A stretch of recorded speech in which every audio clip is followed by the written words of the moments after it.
I've expressed before my conviction that heaven is not some ghostly experience or existence in some faraway location beyond deep space, but that heaven will be here on earth in a recreated, redeemed, purified, and renewed earth.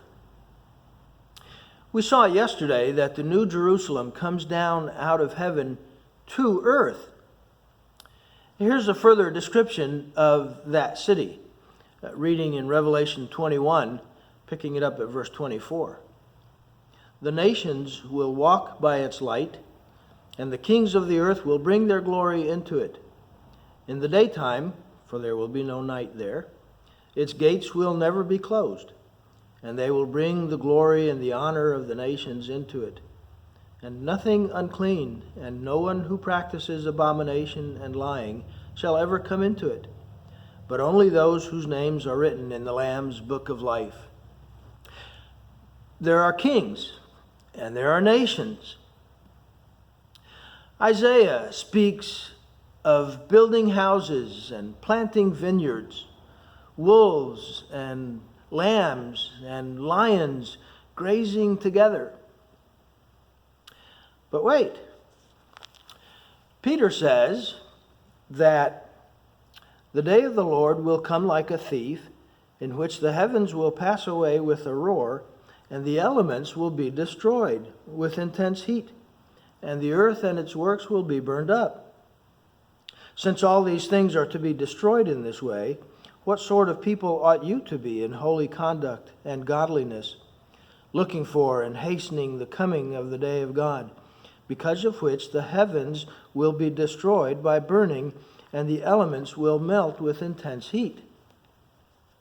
Peter says that the elements will burn up and be replaced with the new heavens and the new earth.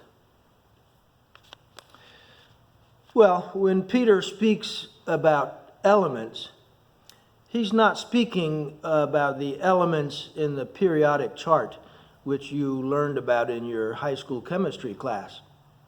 No, he's speaking about, well, shall we say, the elementary principles of this present sin-sick, cursed world.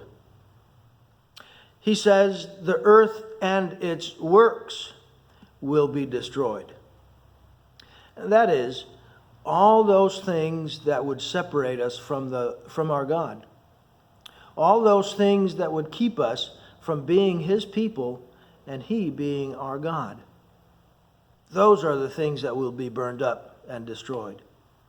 All those sin-laden obstacles will be removed, allowing us to live in the immediate presence of God in that holy place that John described in yesterday's diorama. Our Creator God didn't create this amazing, marvelous universe which we are still discovering and exploring just to erase it. No, He's going to purify it and purify us so that we may spend eternity exploring His creativity and marveling at His greatness.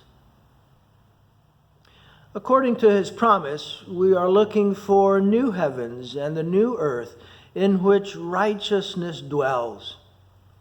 Therefore, beloved, since you look for these things, be diligent to be found by Him in peace, spotless and blameless.